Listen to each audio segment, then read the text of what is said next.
May annulment na tayo, Andrew! Sigaw ko habang nakasandal sa pader ng hotel. Isang mapait na ngiti ang gumuhit sa labi ng bilyonaryo kong ex-husband bago niya ako hinalikan sa labi. Sa papel lang yan, Riza. Pero sa puso at katawan mo, ako lang ang nagmamay-ari sa'yo.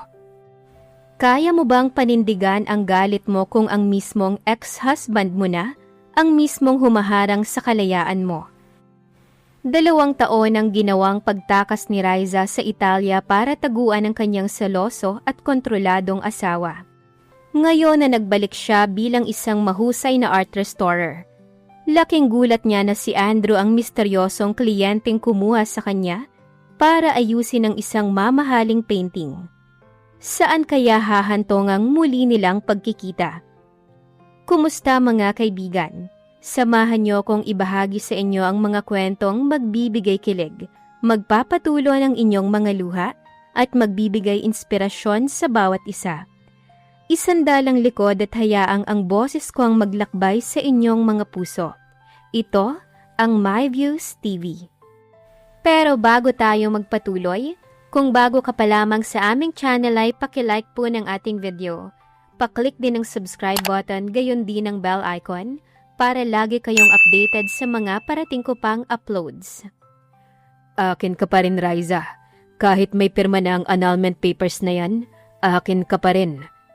Mariin ang boses ni Andrew.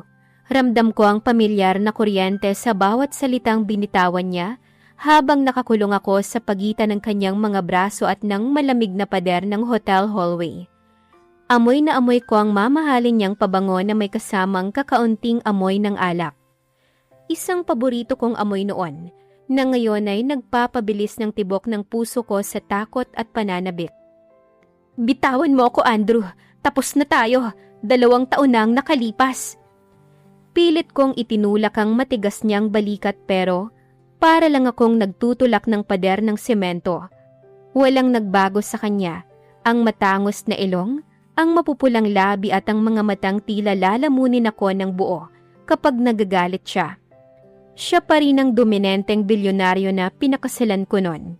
At siya pa rin ang lalaking sumira sa buhay ko dahil sa labis na selos. 2 taon, Riza. 2 taon akong nagtiis na hindi ka nakikita, hindi nahahawakan. Bulong niya papalapitang mukha sa akin hanggang sa maramdaman ko ang init ng kanyang hininga sa aking leeg. Pero nang makita kita kanina sa gallery auction na may kasamang ibang lalaki, gusto kong manakit. Nahihibang ka na. Si Arthur ay art curator ko lang. Sigaw ko. Pilit na pinipigilan ng emosyon na bumalong sa aking mga mata.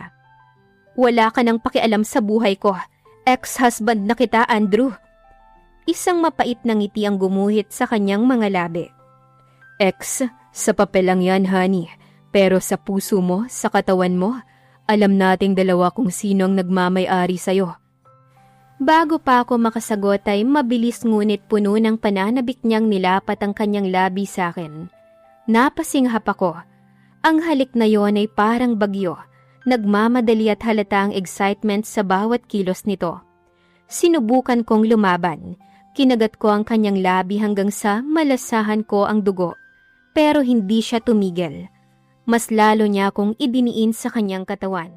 At ang mas masakit, ang sarili kong katawan ay nagtaksil sa akin. Tumugon ako. Ang mga kamay kong dapat ay nagtutulak sa kanya ay unti-unting kumapit sa kanyang mamahaling tuksido. Ito ang kapangyarihan ni Andrew Salazar sa akin. Isang toxicity na hinahanap-hanap ng sistema ko. Nang sa wakas ay pakawalan niya ang aking labi, kapwa kaming naghahabol ng hininga. May bakas ng dugo sa kanyang labi pero kita ang nakakalokong ngiti na nagpapakilig sa akin nun. See, you still hunger for me, Riza. I hate you. Umiiyak kong sabi habang pinapahid ang aking labi. Sinuwerte ka lang ngayon, Andrew, pero hinding-hindi mo na ako maibabalik sa buhay mo. Mabilis akong kumawala sa kanyang pagkakahawak nang lumuwag ito ng kaunti. Tumakbo ko patungo sa elevator nang hindi lumilingon. Nanginginig ang aking mga tuhod. Pumasok ako sa loob at mabilis na pinindot ang button. Bago sumara ang pinto ay nakita ko siyang nakatayo pa rin doon. Inaayos ang kanyang suit at ang kanyang mga mata ay nakatitig sa akin. Pumikit ako ng mariin habang pababa ng elevator. Akala ko ay malaya na ako. Akala ko ang pagtakas ko sa Italia sa loob ng 2 taon para mag-aral ng art restoration ay sapat na para makalimutan ang possessive kong ex-husband. Bumalik ako ng Pilipinas dahil sa isang misteryosong kliyente na nagmamay-ari ng isang nasirang lumang painting na nagkakahalaga ng 100,000,000. Ako lang ang may kakayahang mag-restore nito. Ang hindi ko alam, ang ex-husband ko palang bilyonaryo ang bumili ng painting na yon sa Europa para lang pilitin akong bumalik sa kanya. Hindi ako babalik sa iyo, Andrew. Bulong ko sa sarili ko. Hindi mo na ako pwedeng kontrolin. Ngunit habang lumalabas ako ng hotel patungo sa naghihintay na taxi, alam ko sa sarili ko na nagsisinungaling ako. Ang presensya ni Andrew ay isang malakas na magnet. At ang pagbabalik niya sa buhay ko gamit ang sining na mahal ko, ay hudyat na magsisimula na naman ang isang magulong buhay ng pag-ibig, selos at panganib. Natatakot ako, hindi para sa buhay ko, kundi para sa puso ko na tila ba handa na namang magpatalo sa kanya. Hindi ko pipirmahan yan, Andrew. Malinaw sa usapan natin na sa sarili kong studio ko gagawin ng restoration, hindi dito sa mansyon mo. Inihagis ko ang hawak kong ballpen sa ibabaw ng lamesang gawa sa mamahaling mahogany. Nag-echo ang boses ko sa loob ng malawak at napakayaman niyang library. Nakatayo ako sa harap niya, habang siya naman ay nakaupo sa kanyang swivel chair. Prenteng nakasandal habang hawak ang isang baso ng mamahaling whiskey. Wala kang pwedeng baguhin sa kontrata, Riza. Malamig niyang sagot, sabay lapag ng baso na lumikha ng malakas na tunog. Ang painting na yan ay nagkakahalaga ng 300,000,000 piso. Sa tingin mo ba, hahayaan kong ilabas yan sa poder ko? Paano kung manakaw? Paano kung masira? Seryoso na saad niya. Alibay mo lang yan. Gusto mo lang akong ikulong ulit. Sigaw ko. Alam ko na ang mga laro mo, Andrew. 2 taon akong nawala, pero ganito ka pa rin. Kontrolado mo pa rin ang lahat. Dahan-dahan siyang tumayo. Sa bawat hakbang niya palapit sa akin ay tila ba lumiliit ang kwarto. Huminto siya ng 1 dangka lang ang distansya naming 2. Kung gusto kitang ikulong, Riza, hindi kita bibigyan ng kontrata. Kukunin kita kaagad at itatago sa kwarto ko. Bulong niya. Ang boses ay puno ng panganib. Negosyo to, at sa negosyo, ako ang nasusunod. Bago pa ako makasagot ay bumukas ang pinto ng library. Pumasok si Arthur, ang gwapong art curator na kasama ko mula pa sa Italia. Hawak niya ang ilang toolbox na naglalaman ng mga espesyal na kemikal para sa painting. Riza, tapos ko nang may handang isal sa kabilang kwarto. Natigilan naman si Arthur nang mapansin ang tensyon sa pagitan namin ni Andrew. Agad na nagbago ang mukha ni Andrew. Ang malamig niyang ekspresyon ay napalitan ng nag-aapoy na galit.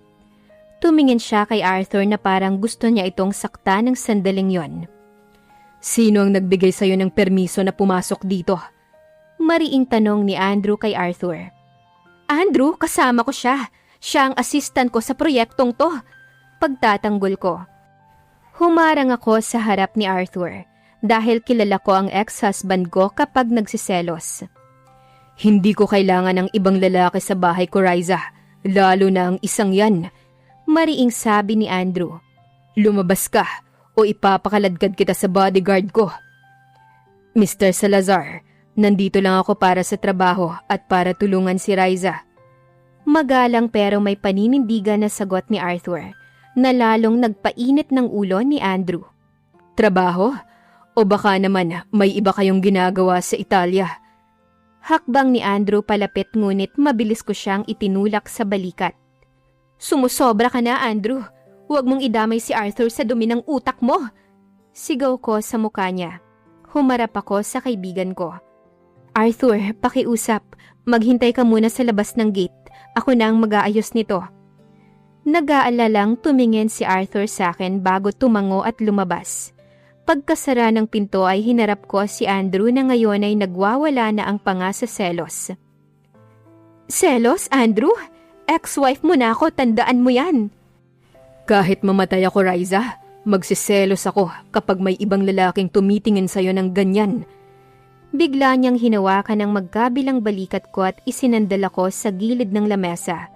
Ang mga mata niya ay nag-aagawang galit at matinding pananabik. Sa tingin mo ba, kaya kong tiisin na makita kang may kasamang iba? 2 taon akong parang mababaliw, Riza. Araw-gabi, mukha mo ang nakikita ko. Napatitig ako sa kanyang mga mata. Doon ko nakita ang isang bagay na hindi ko inaasahan. Takot. Natatakot si Andrew na tuluyan akong mawala sa kanya. Lumambot ng bahagya ang puso ko, pero pinigilan ko ang sarili ko. Kung mahal mo ko, Andrew, bakit kailangan mo kong ikulong sa pagmamahal mo? Mahina kong tanong. May luhang nagbabadya sa aking mata. Inilapit niya ang kanyang noo sa noo ko. Dahil kapag wala ka sa paningin ko, pakiramdam ko, mawawala ang buhay ko. Please, Riza, manatili ka muna rito, kahit para lang sa painting. Ang boses niya na dating mapagmataas ay naging pakiusap. Sa huli ay dahan-dahan akong tumango.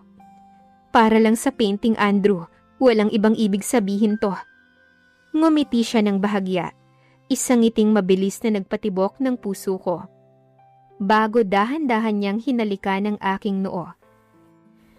3 araw na akong nakakulong sa mansyon ni Andrew upang simula ng panunumbalik ng lumang painting. Maayos naman ang takbo ng trabaho ko. Maliban na lang sa katotohanan ng bawat kilos ko ay binabantayan ng mga CCTV. At tuwing gabi ay personal siyang pumapasok para tignan ang trabaho ko. At para na rin asarin ako. Ngunit ang kapayapaang yon ay agad nabasag ng hapon na yon. Habang maingat kong nililinis ang kaliwang bahagi ng canvas gamit ang isang chemical solvent, biglang bumukas ang pinto ng studio. Isang matangkad na babaeng nakasuot ng mamahaling Chanel dress at may bitbit na Hermes bagang pumasok. Si Nadine Valerius, ang tanyag na socialite at ang babaeng matagal nang ipinagkakasundo ng pamilya Salazar kay Andrew. Noon pa mang kasal na kami. So, totoo nga ang balita. Maangas na boses ni Nadine habang nakataas ang isang kilay na nakatingin sa akin. Nagbalik na pala ang pulubing ex-wife. Ibinaba ko ang aking cotton swab at hinarap siya ng may kapanatagan, kahit na kumukulo ang dugo ko sa kanya. Nadine, hindi ko alam na pwedeng pumasok ang mga asong walang tali sa pribadong studio ng mansyong to. How dare you! Namula ang mukha niya sa galit, pero agad din siyang nagbawi ng ngisi. Lumapit siya sa mesa kung saan nakalagay ang aking mga gamit. Alam mo, Riza, naaawa ko sa'yo. Pilit mong isinisiksik ang sarili mo kay Andrew gamit ang basurang painting na yan. Hindi mo ba alam? Engaged na kami ni Andrew. Parang may matulis na bagay na tumama sa puso ko sa narinig ko. Engaged? Kaya ba possessive pa rin si Andrew sa akin? Para gawin akong kabit habang ikakasal siya sa iba? Wala akong pakialam sa buhay pag-ibig ng ex-husband ko, Nadine. Nandito lang ako para magtrabaho. Malamig kong sagot. Pilit na itinatago ang panginginig ng boses ko.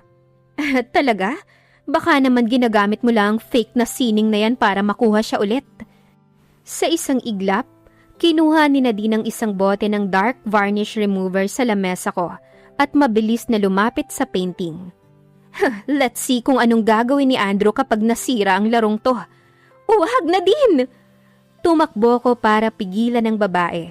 Pero bago ko pa mahawakan ang kamay niya, nabuksan na niya ang bote at takmang ibubuhos na sa canvas. Sa gitna ng aming agawan, natabig ko ang braso niya kaya sa akin natapon ang kalahati ng kemikal, habang ang natitirang laman ay tumalsik sa ibabang sulok ng painting. Anong kaguluhan to? Isang dumadagundong na boses ang nagpatigil sa amin. Nakatayo sa pintuan si Andrew. Madilim ang mukha at nagtatagis ang mga panga. Tumingin siya sa akin, sa basang suot ko, at sa sulok ng painting na unti-unting natutukla pang pintura dahil sa kemikal. "Andrew, darling!" Agad na nagbago ang mukha ni Nadine. Nag-iyak-iyakan nito at kumapit sa braso ni Andrew. "Ang ex-wife mo, bigla akong sinugod. Sinubukan kong tingnan yung painting pero nagwala siya at ibinuhos sa akin ang kemikal. Look at my dress." Ngunit hindi siya pinansin ni Andrew. Mabilis niyang tinanggal ang kapit ni Nadine sa kanyang braso at naglakad palapit sa akin. Hinawakan niya ang aking mga kamay. Tiningnan kung may sugat o sunog ako mula sa kemikal. "Nasaktan ka ba?" Nag-aalalang tanong ni Andrew. Ang boses niya ay gumuho mula sa pagiging galit tungo sa matinding takot para sa akin. "I'm fine, Andrew, pero ang painting..." Humarap si Andrew kay Nadine. Ang kanyang mga mata ay walang kasing lamig. Tila ba sasaktan niya ang babae sa titig pa lang. "Sino ang nagbigay sa'yo ng karapatang pumasok sa pamamahay ko, Nadine?" "Andrew, darling, nagsisinungaling siya." "Lalabas ka ba ng kusa o ipapakaladkad kita sa mga tauhan ko sa labas?" Banta ni Andrew sa babae. "At wag na wag mo nang tatawagin ang pangalan ko. Ang pamilya ko ang may gusto sa'yo, hindi ako. Si Riza lang ang asawa ko, noon, ngayon at magpakailanman." Nanginig naman sa takot si Nadine. Dali-dali niyang kinuha ang bag niya at patakbong lumabas ng kwarto habang umiiyak. Nang kami na lang dalawa ang naiwan, napaupo ako sa sahig dahil sa panghihina ng aking mga tuhod. Agad na lumuhod si Andrew sa harap ko at binuhat ako na parang bagong kasal. "Bitawan mo ako, Andrew. Magpapakasal ka na pala sa kanya." Bulong ko habang umiiyak sa balikat niya. "Hinding-hindi ako magpapakasal sa iba, Riza." Mariin niyang sabi habang naglalakad patungo sa banyo ng kwarto niya para linisin ang kemikal sa balat ko. "Ikaw lang at walang sino man ang pwedeng manakit sa'yo habang nandito ka sa piling ko." Matapos ang insidente kay Nadine, mas lalong naging mahigpit si Andrew. Hindi na niya ako pinapayagang lumabas ng mansyon ng mag-isa at kahit sa pagtulog ko sa guest room, may nakatayong 2 bodyguard sa labas ng pinto. Mas lalong pakiramdam ko na nakakulong ako. Pero may iba na sa ikinikilos niya. Hindi na lang ito simpleng selos. Tila ba may kinatatakutan siya. Kinabukasan habang nasa opisina si Andrew, palihim akong bumaba sa kusina para uminom ng tubig. Doon ko nakasalubong si Diego, ang matagal nang pinagkakatiwalaang kanang kamay at personal na abogado ni Andrew. "Ma'am Riza," bati ni Diego, bakas ang pag-aalala sa kanyang mga mata. "Mabuti naman at maayos na ang pakiramdam ninyo matapos ang nangyari kahapon." "Maayos naman ako, Diego," sagot ko, bago nag-alinlangan kong itatanong sa kanya ang gumugulo sa isipan ko. Diego, pwede bang magtanong? Bakit ba ganito si Andrew? Alam kong possessive siya noon pa pero ngayon parang sobra na. Parang praning na praning siya na may mangyayaring masama sa akin." Bumuntong hininga si Diego at tumingin sa paligid bago ko inanyayahang maupo sa mesa. "Ma'am, sa tingin ko panahon na para malaman ninyo ang katotohanan. Alam kong naghiwalay kayong dalawa ng 2 taon na ang nakakalipas dahil sa pagiging mahigpit niya sa'yo. Pero hindi niyo alam ang totoong dahilan kung bakit niya ginawa yon." "Anong ibig mong sabihin?" Kumunot ang noo ko. "Noong kasal pa kayo, nakakatanggap si Andrew ng mga pagbabanta sa buhay niya mula sa mga kalaban niya sa negosyo, partikular na sa mga grupong sangkot sa illegal art trade." Pag-amin ni Diego na ikinalaki ng mga mata ko. "Nalaman nila na may hawak si Sir Andrew na isang lumang painting na may nakatagong blueprint at lihim na mga dokumento ng pamilya Salazar sa likod ng canvas nito. At dahil hindi nila makuha kay Andrew, kayo ang binalak nilang balikan." Napatakip ako sa aking bibig. "Kaya ba?" "Opo, kaya niya kayo ikinulong sa mansyon noon. Kaya bawat kilos ninyo ay may nakabuntot na gwardya. Hindi dahil sa gusto niya kayong kontrolin, kundi dahil gabi-gabi siyang hindi nakakatulog sa takot na baka sa pagising niya, wala na kayo." Emosyonal na sabi ni Diego. "Itinago niya sa inyo ang banta dahil ayaw niyang matakot kayo. At ang pagbili niya sa painting na yan sa Europa ngayon, sinadya niya yon para makuha ang blueprint at tuluyang mapabagsak ang grupo para maging ligtas na kayo habang buhay. Parang gumuho ang mundo ko. Ang lahat ng galit at hinanakit na kinikimkim ko sa loob ng 2 taon ay biglang napalitan ng matinding pagsisisi. Kaya pala ganoon kahigpit sa akin ang asawa ko. Sinakripisyo niya ang sarili niyang kaligayahan at hinayaang magalit ako sa kanya. Basta lang matiyak na ligtas ako. Bumalik ako sa studio na tulala, nakatitig sa painting na unti-unti nang naibabalik ang ganda.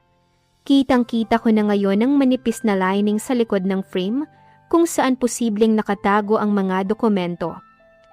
Nang sumapit ang gabi, bumukas ang pinto ng studio. Pumasok si Diego at pagod ang mga mata, pero agad na lumambot ang ekspresyon ng mukha niya nang makita ko. Hindi ka pa natutulog, honey? Mahina niyang tanong habang lumalapit sa akin. Hindi ako nakapagsalita. Bigla ko na lang siyang niyakap ng mahigpit. Isinubsob ko ang mukha ko sa kanyang balikat habang pumapatak ang aking mga luha. Naramdaman ko ang pagkabigla at paninigas ng kanyang katawan, bago dahan-dahang pumalupot ang kanyang mga braso sa aking baywang. Bakit, Riza? May masakit ba sa'yo? May ginawa ba si Nadine? Sunod-sunod at nag-aalala niyang tanong. Bakit hindi mo sinabi sa akin? Hikbi ko. Bakit hinayaan mo kong isipin na masama kang tao, Andrew? Bakit mo dinala ng mag-isa ang panganib? Natigilan siya. Batid na nalaman ko na ang lihim niya.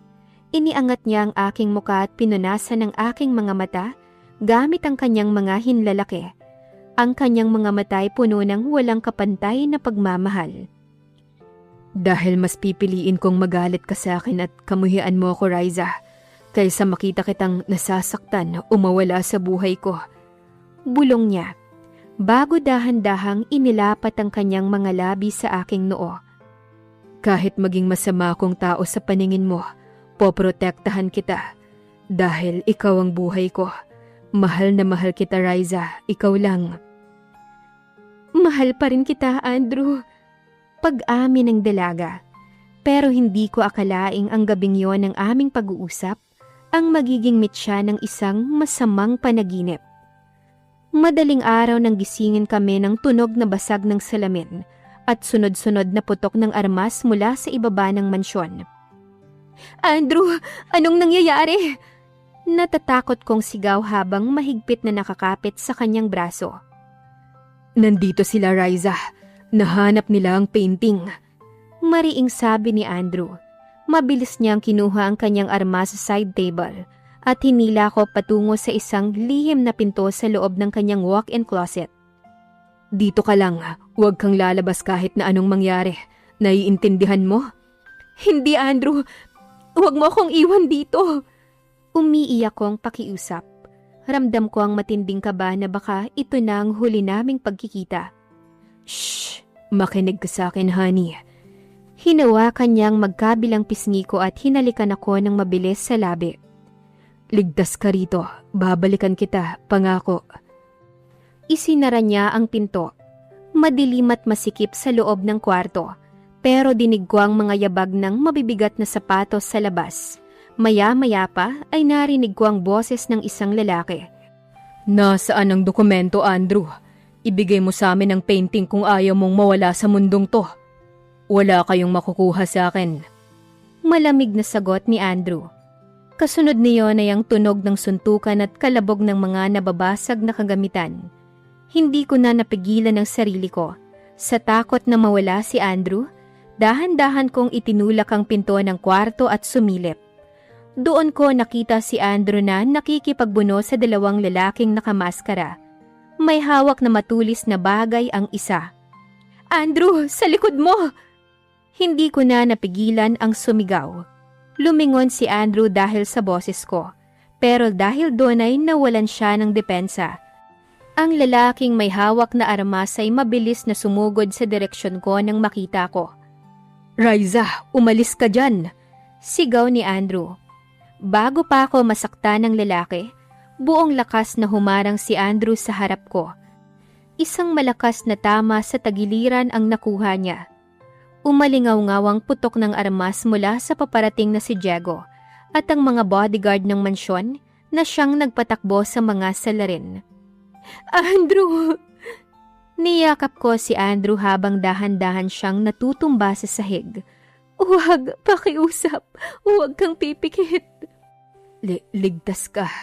Salamat sa Diyos. Bulong niya bago tuluyang nawala ng malay. 2 araw matapos ang operasyon, nagising si Andrew sa pribadong kwarto ng ospital. Ako ang unang bumungad sa kanya habang nakaupo sa tabi ng kanyang kama. Hawak-hawak ang kanyang kamay na may IV drip. Riza. Mahina niyang tawag, tuyo ang mga labi. Nandito ako, Andrew. Huwag ka munang maglikot. May tahi ka pa sa tagiliran. Agad kong pinunasan ng mga luhang pumatak sa pisngi ko. Bakit mo ginawa yun? Pwede kang mamatay dahil dun. Anong gusto mong gawin ko? Panoorin kang masaktan. Pilit siyang ngumiti kahit bakas ang sakit sa mukha niya. Mas pipiliin kong ako ang masaktan ng 100 beses kaysa magalusan ka man lang. Baliw ka talaga. Napaiyak na naman ako. Pero sa pagkakataong to, may kasamang kilig ang puso ko. Sabi ni Diego, nahuli na ang mga leader ng grupo. Kasabot si Nadine na siyang nagbigay ng blueprint ng mansyon mo. Mabuti naman. Bulong niya. Tinitigan niya ako ng malalim. Ang possessive na tingin na dati kong kinatatakutan, ngayon ay puno na ng pagsusumamo. Riza, ngayong tapos na ang panganib.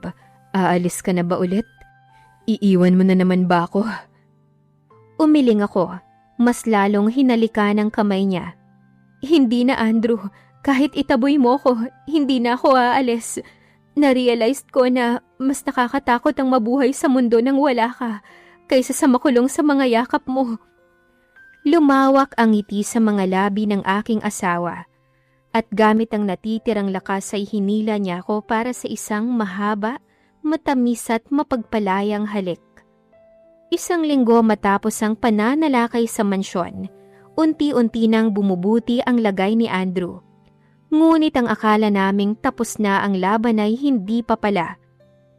Si Nadine gamit ang koneksyon at natitirang yaman ng kanyang pamilya bago sila tuluyang bumagsak, ay nakatakas sa kustodiya ng mga pulis. At sa pagkakataong to, wala na siyang takot na mawalan. Hapon niyon, habang tinatapos ko ang huling haplos ng restoration sa lumang painting sa loob ng studio ng mansyon, biglang namatay ang mga ilaw. Kasunod niyon ay ang pagtunog ng alarm ng bahay. Ma'am Riza, huwag kayong lalabas. Sigaw ng isang bodyguard mula sa hallway. Ngunit bago pa man siya makalapit sa pinto ay narinig ko na ang isang malakas na kalabog. Bumukas ang pinto. Sa gitna ng dilim ay hinarap ako ng 3 lalaking armado at sa likod nila ay ang nagwawalang si Nadine. Hawak niya ang isang maliit na lighter at isang bote ng gasolina. Nadine, nahihibang ka na ba? Sigaw ko habang dahan-dahang umaatras patungo sa pader. Oo, at ikaw ang dahilan, Riza. Lalong naging mukhang nakakatakot ang mukha ni Nadine sa ilalim ng liwanag ng lighter. Dahil sa'yo, nasira ang pamilya ko. Itinakwil ako ni Andrew. Kung hindi ako magiging masaya, sisiguraduhin kong wala ka na ring babalikan. Ibaba mo yan, Nadine. Tapos na ang laban nyo. Mariing boses ang pumutol sa sigaw niya. Mula sa anino ng pinto ay pumasok si Andrew. Kahit na medyo hapon na ang katawan at may hawak na armas, ang kanyang mga mata ay nag-aapoy sa galit nito. Ang pagiging possessive niya ay umabot sa sukdulan nang makita niyang nasa panganib muli ang buhay ko. Andrew, huwag kang lalapit o susunugin ko ang babaeng to kasama ang painting mo. Banta ni Nadine. Itinutok niya ang dala niya sa akin. Sige, subukan mo. Malamig at mapanganib ang tono ng boses ni Andrew. Hakbang siya palapit, walang takot sa mga armadong lalaki. Sunugin mo ang painting, wala akong pakialam. Pero hawakan mo si Riza, sisiguraduhin kong katapusan ang bagsak mo bago matapos ang araw na to. Andrew, may tahi ka pa! Sulyap ko sa kanya na puno ng pag-aalala. Huwag kang matakot, honey. Walang pwedeng humawak sa'yo. Sagot ni Andrew nang hindi inaalis ang tingin sa mga kalaban. Sa isang iglap ay sumugod ang mga tauhan ni Nadine. Umalingaw-ngaw ang mga putok ng armas sa loob ng silid. Mabilis na gumulong si Andrew patungo sa direksyon ko. Binuhat niya ako at ginamit ang kanyang katawan bilang kalasag habang itinutumbang mabigat na isal ng painting para maging harang namin. Ibigay mo sa akin ang lighter. Sigaw ni Diego na kakapasok lang kasama ang mga elite security ng kumpanya. Napasigaw naman si Nadine nang mabilis siyang hawakan at mapusasan ng mga tauhan ni Andrew. Bago pa man niya mabitawan ng lighter ay naagaw na ito ni Diego. Nang tumahimik ang paligid, naramdaman ko ang bigat ng katawan ni Andrew sa tabi ko. Mahigpit pa rin ang hawak niya sa aking baywang. Tila ba ayaw niya akong pakawalan kahit na tapos na ang gulo. Andrew, okay ka lang ba? Tanong ko habang kinakapa ang kanyang muka sa dilim. Hanggat hawak kita, okay ako, honey. Hingal niyang sagot. Bago dahan-dahang isinubsob ang kanyang muka sa aking lieg. Sinabi ko na sa iyo, Riza, akin ka at gagawin ko ang lahat para maprotektahan ka lang. Naiyak ako sa kilig at takot, ngunit sa pagkakataong to, alam kong tapos na ang gulo. Ligtas na kami at gagawin ko naman ang lahat para makabawi ako sa asawa ko. 6 na buwan ang lumipas. Tuluyan nang natahimik ang aming mga buhay. Si Nadine at ang mga kasabwat nito ay nabulok na sa likod ng rehas. Habang ang lihim na dokumento sa likod ng siglo, lumang painting ay ligtas na nailipat sa mga otoridad, na tuluyang nakapagpabagsak sa masasamang grupo. Ngunit ang pinakamagandang obra na natapos ko sa buong buhay ko ay ang pagpapanumbalik ng tiwala at pag-ibig sa pagitan namin ng aking possessive na ex-husband. Nandito kami ngayon sa isang pribado at napakagandang resort sa Batanes. Ang tunog ng mga alon at ang banayad na simoy ng hangin ang nagsisilbing musika sa aming hardin. Nakasuot ako ng isang simpleng puting bestida, habang si Andrew naman ay mukhang prinsipe sa kanyang linen suit. Ngayong araw ang aming muling pagpapakasal, isang bagong pangako na malaya sa takot, malaya sa mga lihim. You look breathtaking, my wife. Bulong ni Andrew habang nakatayo kami sa harap ng altar. Hawak ang aking mga kamay. Ang kanyang mga mata ay nagniningning sa labis na kaligayahan. Mas gwapo ka ngayon, Mr. Salazar. At sa pagkakataong to, hindi na kita tatakasan. Nakangiti kong sagot. May luha ng galak sa aking mga mata. Matapos ang palitan ng mga singsing at pangako, hinarap namin ang mga malalapit na kaibigan at pamilya. Isang masigabong palakpakan ang sumalubong sa amin nang maglapat ang aming mga labi. Isang halik na hindi na mapangparusa gaya ng sa hotel hallway noon, kundi isang halik na puno ng pangako, respeto at wagas na pagmamahal. Kinagabihan habang naglalakad kami sa dalampasigan sa ilalim ng liwanag ng buwan, mahigpit na nakapulupot ang braso ni Andrew sa aking baywang. Hindi ko mapigilang mapangiti habang nakasandal ang aking ulo sa kanyang matipunong balikat. Andrew, maya aminin ako sa'yo. Panimula ko. Huminto ako sa paglalakad at hinarap siya. Ano yon, honey? Huwag mong sabihing may nakalimutan kang itagong painting sa Italia. Biro niya sabay kabig sa akin palapit sa kanyang katawan. Ang hawak niya ngayon ay nagbibigay sa akin ng labis na seguridad at kilig. Kinuha ko ang kanang kamay niya at dahan-dahan itong ipinatong sa aking patagpa na tiyan. Tinitigan ko siya ng may malawak na ngiti. Hindi painting ang iniwan ko ron. Pero may bagong obra maestra na nabubuo rito ngayon. Andrew, dahil magiging daddy ka na. Natigilan si Andrew. Lumaki ang kanyang mga mata. At sa unang pagkakataon ay nakita kong nanginginig ang labi ng isang makapangyarihang bilyonaryo. Tumingin siya sa aking tiyan. Tapos ay muling tumingin sa aking mga mata. Totoo ba, Riza? Hindi mo ako niloloko? Nauutal niyang tanong. Oo, Andrew, 2 linggo na. Natatawa kong sagot habang umiiyak sa tuwa. Walang salitang binuhat ako ni Andrew at inikot-ikot sa hangin habang tumatawa ng napakalakas. Nang ibaba niya ako, tinampian niya ng halik ang aking buong muka hanggang sa aking leeg.